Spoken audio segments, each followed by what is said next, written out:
출애굽기서 5장 15절에서 21절까지 말씀을 제가 봉독하겠습니다. 이스라엘 자손의 기록원들이 가서 바로에게 호소하여 이르되 왕은 어찌하여 당신의 종들에게 이같이 하시나이까?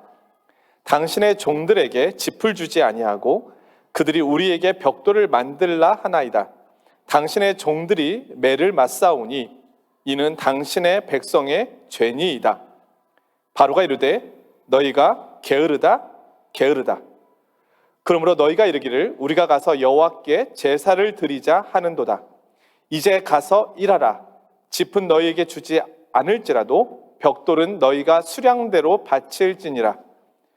기록한 일을 맡은 이스라엘 자손들이 너희가 매일 만드는 벽돌을 조금도 감하지 못하리라 함을 듣고 화가 몸에 미친 줄 알고 그들이 바로를 떠나 나올 때에 모세와 아론이 길에 서 있는 것을 보고 그들에게 이르되 너희가 우리를 바로의 눈과 그의 신하의 눈에 미운 것이 되게 하고 그들의 손에 칼을 주어 우리를 죽이게 하는도다. 여호와는 너희를 살피시고 판단하시기를 원하노라. 아멘. 프랑스는 자유의 나라입니다. 이 자유의 의미를 1789년 시민혁명 때 발표된 인간과 시민의 권리선언 제4조에서 이렇게 소개하고 있습니다. 자유는 타인에게 해롭지 않은 모든 것을 행할 수 있습니다. 자유에 대한 상징을 프랑스 국기에서도 볼 수 있지만 프랑스의 공공기관에 서 있는 마리안느 동상을 통해서 볼 수도 있습니다. 마리안느는 프랑스를 의인화한 여인으로 자유, 평등, 박애라는 말로 상징되는 프랑스의 가치를 나타낸다고 합니다. 그녀는 민중을 이끄는 자유의 여신으로 소개되기도 합니다. 프랑스는 19세기 말에 미국의 독립을 축하하기 위하여 자유의 여신상을 미국에 선물하기도 하였습니다. 자료를 찾아보니까 마리안느라고 하는 말은 마리아라는 대중적인 이름을 뜻하고 이 이름은 구약의 모세의 누이 미리암에서 나온 것이라고 합니다. 넓은 의미로 볼 때 마리안느는 출애굽과 관련된 이름이기도 한 것입니다. 출애굽기도 자유의 책입니다. 하나님께서는 이스라엘 민족에게 자유를 주기 위하여 구원하셨습니다. 그렇다면 성경이 말씀하고 있는 자유는 무엇일까요? 오늘 우리가 추구하고 있는 자유는 무엇일까요? 오늘 하나님의 말씀에 귀를 기울여 보도록 하겠습니다. 하나님께서는 모세에게 내 백성 이스라엘 자손을 이집트에서 구원하여 내라고 말씀하셨습니다. 모세는 하나님의 명령에 순종하여 파라오에게 면담을 신청합니다. 파라오를 만나서 이야기합니다. 5장 1절 말씀인데요. 이스라엘의 하나님 여호와께서 내 백성을 보내라. 그러면 그들이 광야에서 내 앞에 절기를 지킬 것이다 라고 말씀하였습니다. 라고 전하였습니다. 파라오는 황당한 이야기다 하고 거절해버립니다. 그리고 그날의 백성의 감독들과 기록원들에게 명령합니다. 이제는 벽돌을 만들 때 필요한 짚을 전과 같이 주지 말고 스스로 짚을 주어서 벽돌을 만들게 하되 벽돌 수는 이전과 같게 하라. 그들이 게을러서 딴 생각을 하고 있다. 모세와 아론이 달려간 후에 이스라엘 백성들의 노동의 강도가 훨씬 더 심해졌습니다. 견디다 못해 이스라엘의 기록원들이 파라오에게 요청하였습니다. 당신의 종들이 너무너무 힘들어합니다. 매를 맞고 있습니다. 물론 이것은 우리의 죄 때문이긴 합니다만 도와주십시오. 파라오가 요청하고 있는 이스라엘의 기록원들에게 말합니다. 니르핌, 아템, 니르핌, 게으르도다 너희들이여. 게으르도다. 게으르도다. 17절 18절에 이렇게 이야기합니다.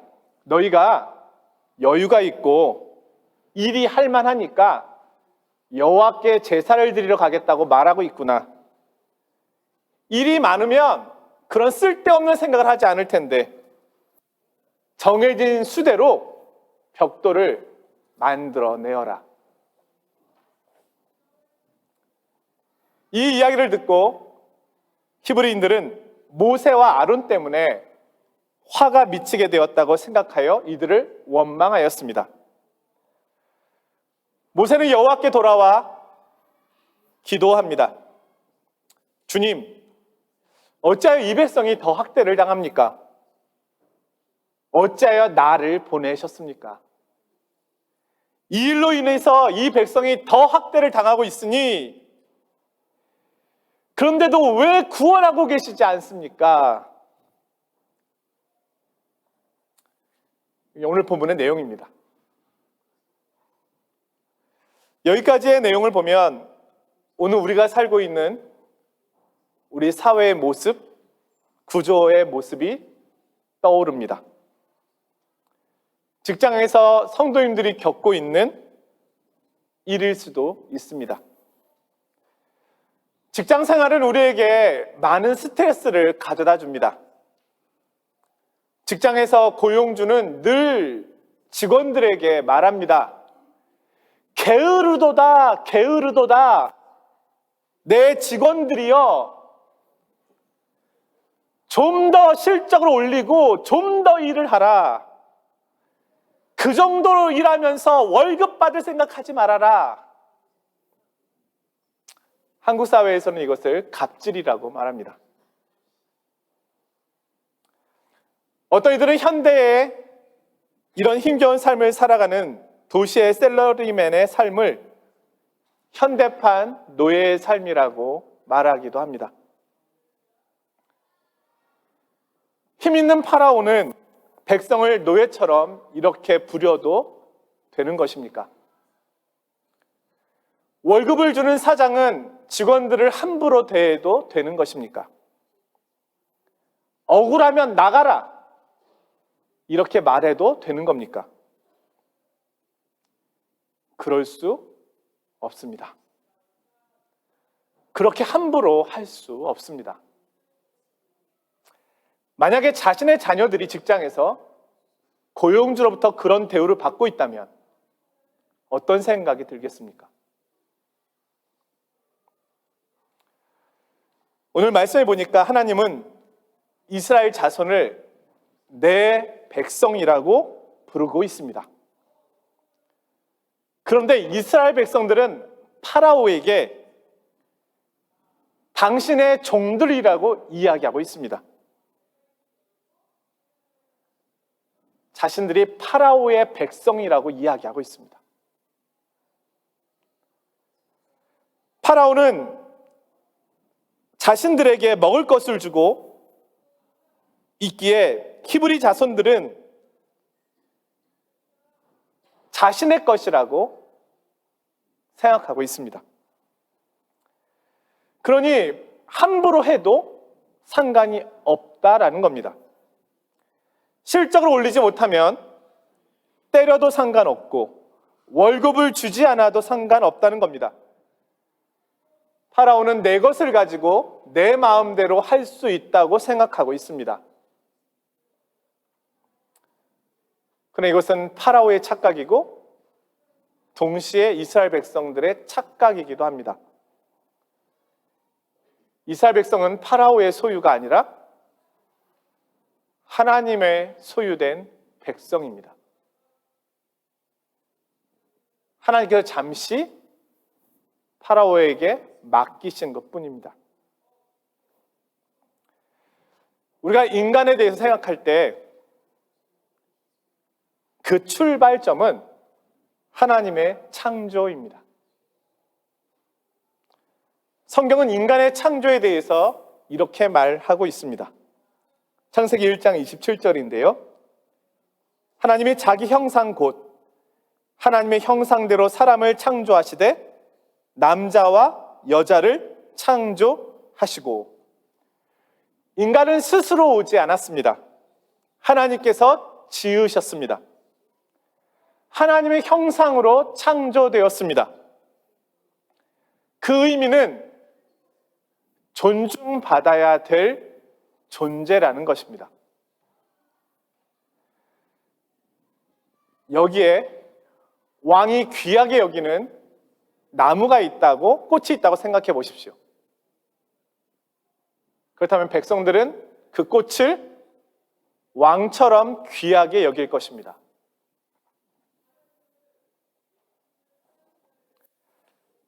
인간은 하나님께로부터 왔기 때문에 인간이라는 그 사실만으로도 존중받아야 합니다. 우리가 무시를 당하거나 존중받지 못할 때 우리는 상처를 받습니다. 그리고 아픔을 경험합니다. 반면에 우리가 존중을 받고 인정을 받으면 행복합니다. 왜 그럴까요? 이것이 창조의 질서이기 때문입니다. 우리는 존중받도록 창조되었습니다.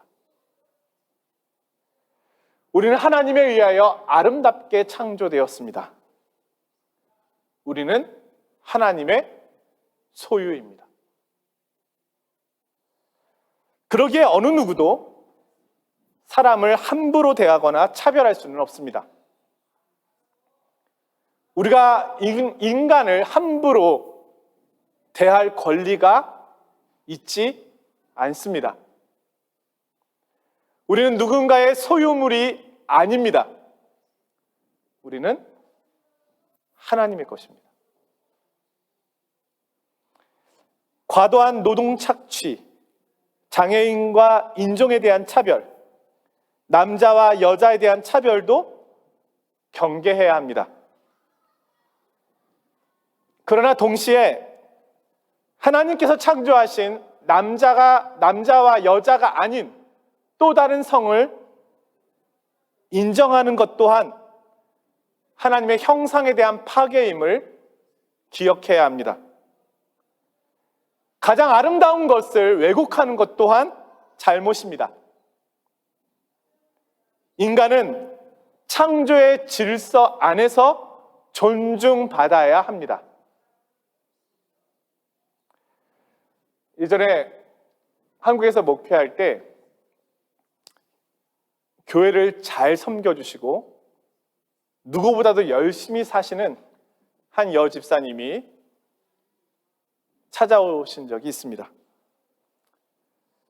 본인에게 고민이 있으셨는데 아르바이트를 했는데 월급 200만 원을 받지 못했다는 것이었습니다.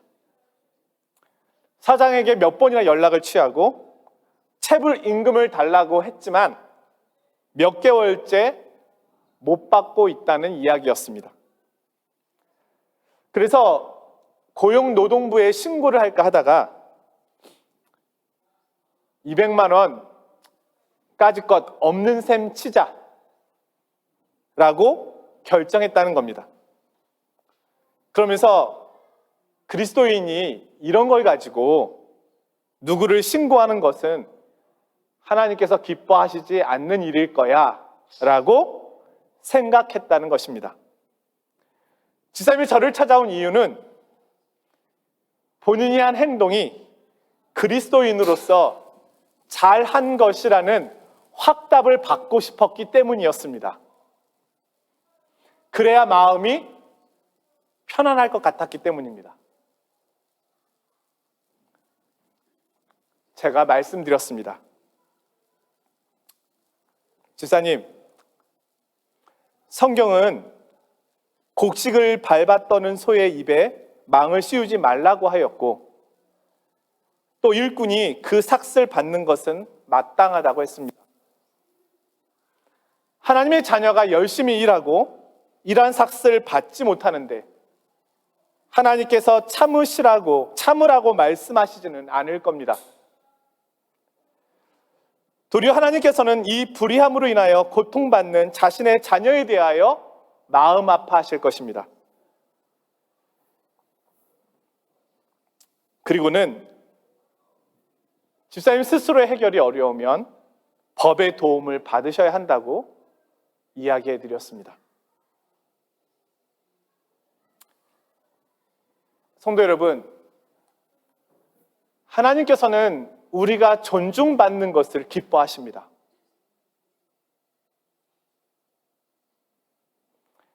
해외 이민 생활에는 억울한 일이 종종 있습니다. 우리는 할 말을 다 하지 못하고 삽니다. 차별도 있고 무시도 있습니다. 저는 개인적으로 1년에 한두 번 퍼펙트 이후에 체류증을 받으러 갈 때 많은 긴장을 합니다. 불어를 잘 알아들어야 되고, 심지어 무시를 당해도 참아야 되고, 자존심이 상하는 일이 있더라도 잘 견디자라고 스스로 다짐을 하고 갑니다. 외국인으로 사는 것은 감수해야 할 것이 많은 것이 사실입니다. 그러나 꼭 기억해야 할 것이 있습니다. 우리는 어느 누구의 소유물도 아닙니다. 이 세상의 소유물도 아니고 권력자와 고용주의 소유물도 아닙니다. 심지어 부모의 소유물도 아닙니다. 나는 하나님의 것입니다. 나는 하나님의 형상을 가지고 있습니다. 나는 그 사실로 존중받아야 하고 나를 함부로 대해서는 안 되는 겁니다. 하나님께서는 나를 위하여 자신의 생명을 주셨음을 우리는 기억해야 합니다. 오늘 모세는 파라오 치하에서 노예 취급을 받고 있는 이스라엘 백성을 구하려 하고 있습니다. 이를 위해서는 파라오와 치열한 싸움을 해야 합니다. 그런데 오늘 모세가 파라오와만 싸우고 있는 것은 아니었습니다. 노예의 삶에 이미 익숙해져 버린 히브리인들을 설득해야 하는 어려움까지 가지고 있습니다. 파라오의 가장 큰 잘못은 자신의 힘을 가지고 인간의 자유와 생명을 함부로 다루었다는 데 있습니다. 파라오의 부유함은 다른 사람의 안식을 빼앗아 얻은 결과물들이었습니다. 폭력적이거나 탐욕에 의한 것이었습니다. 권력 남용이라고 할 수 있습니다. 그는 다른 사람의 생명과 노동력을 착취하여 자신의 성을 쌓으려고 자신의 힘을 악마적으로 남용하고 있었던 것입니다. 모세는 이스라엘 백성들이 예배하러 갈 수 있도록 3일을 허락해달라고 파라오에게 요청하였습니다. 파라오가 하나님께 예배하러 가는 이스라엘 백성들을 막을 권리가 있을까요? 히브리인들은 하나님의 백성입니다. 파라오의 소유가 아닙니다. 히브리인 자손들이 하나님께 예배할 권리를 파라오가 빼앗을 자격이 있는 것이겠습니까? 없습니다. 하나님께서는 파라오에게 그런 권한을 주신 적이 없습니다. 그런데 더 안타까운 것은 히브리인들 자신들이 자신이 누구인지 모르고 있다는 데 있습니다. 그들은 자신들이 하나님께 예배해야 할 하나님의 백성이라는 사실을 모르고 있습니다. 그들은 하루하루가 너무너무 힘이 듭니다. 고된 노동으로 인하여 탄식하여 부르짖고 있었습니다. 현실의 무게에 몸과 마음을 다 빼앗겨 버렸습니다. 그들은 파라오가 원하는 대로, 기대하는 대로 움직이고 있었습니다. 그들은 모세가 말하고 있는 하나님의 백성의 삶에는 관심이 없었습니다. 하나님께 드릴 예배에도 관심이 없었습니다. 그들은 노동의 강도가 줄어드는 것, 거기에만 관심이 있었습니다. 파라오와 현실에 저항할 힘이 없었습니다. 오늘 그들은 모세에게 말하고 있습니다. 우리를 그냥 내버려 두지 왜 쓸데없는 말을 해서 우리를 더 힘들게 하는 것이냐? 잘 살고 있는 우리에게 와서 왜 파라오의 심기를 건드려 우리를 더 어렵게 하고 있느냐? 다 싫다. 우리를 이전의 삶으로 돌려놓아라. 그들은 새로운 삶을 생각할 수 없습니다. 그런데 하나님과 모세는 이들의 생각과 다릅니다. 이들은 창조의 목적대로 하나님의 형상을 회복해야 합니다. 그렇게 할 수 있다는 겁니다. 사랑하는 성도 여러분, 출애굽은 파라오로부터의 해방이기 전에 자신으로부터의 해방입니다. 파라오의 모습을 다시 한번 보십시오. 그는 노동만 착취하고 있는 것이 아닙니다. 이스라엘 백성들이 하나님께 예배할 권리까지도 빼앗아 버리고 있습니다. 3일 시간도 주지 않겠다는 겁니다. 이것은 파라오의 정책이 정치적, 경제적인 것으로 보이지만 실제로는 영적인 것임을 보여주고 있습니다. 그는 노동 착취만을 하고 있는 것이 아닙니다. 하나님 나라에 저항하고 있는 것입니다. 창조의 질서에 저항하고 있는 것입니다. 또한 히브리 노예들은 자유인이 되고자 하는 욕망이 없습니다. 그들은 이미 노예 근성에 젖어 있습니다. 현실의 벽이 너무 높습니다. 파라오의 권세는 영원할 것처럼 보입니다. 먹고 사는 것도 힘이 듭니다. 그들이 자신의 존엄에 대한 가치를 살필 여유가 없습니다. 그들은 스스로 이렇게 사는 것이 우리들의 삶이라고 생각하고 있습니다. 그런데 정말 중요한 것이 있습니다. 하나님의 생각은 히브리 노예들의 생각과 전혀 달랐습니다.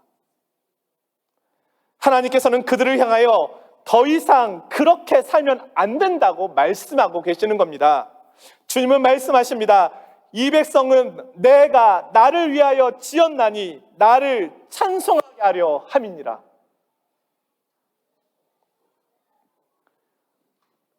성도 여러분, 우리는 이제 출애굽 대장정을 시작하면서 하나님께서 주시는 이 자유에 대하여 묵상해 보려 합니다.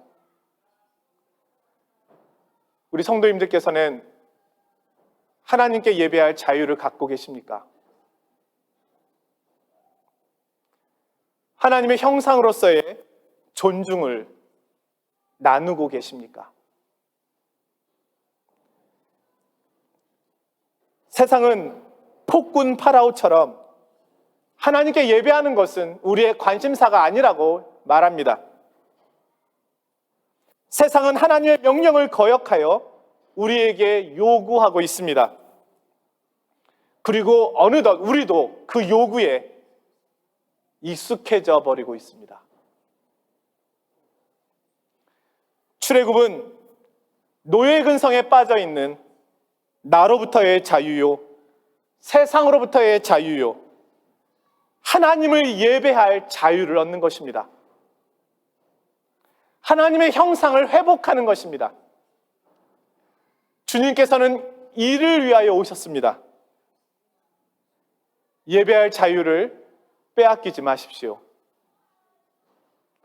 하나님 형상의 아름다움으로 존중받아야 할 자임을 늘 기억하십시오.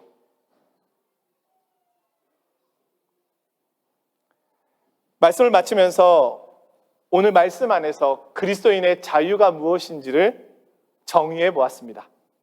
저 스스로 정의해 보았습니다. 하나님께서 우리에게 주시는 자유는 하나님의 형상의 인간으로서 존중받으며 하나님을 섬기며 예배할 권리를 갖는 것이다.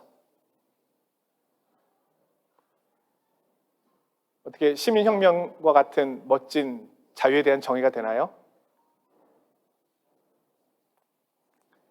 주님께서는 이것을 주시기 위하여 오셨습니다.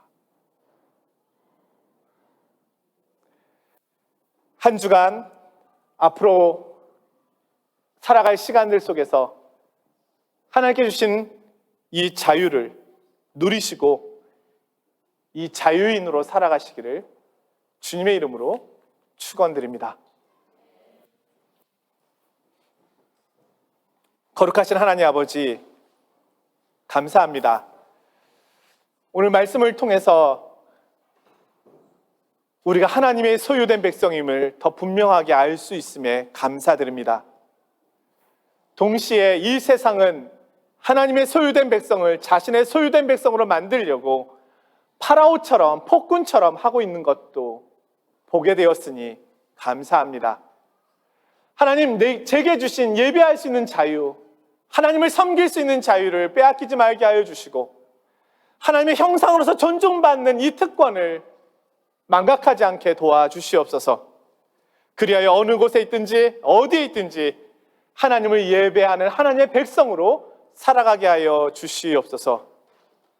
이 세상과 끊임없이 저항하며 살아가는 저희들의 믿음이 되게 하옵소서. 예수님의 이름으로 기도드리옵나이다. 아멘.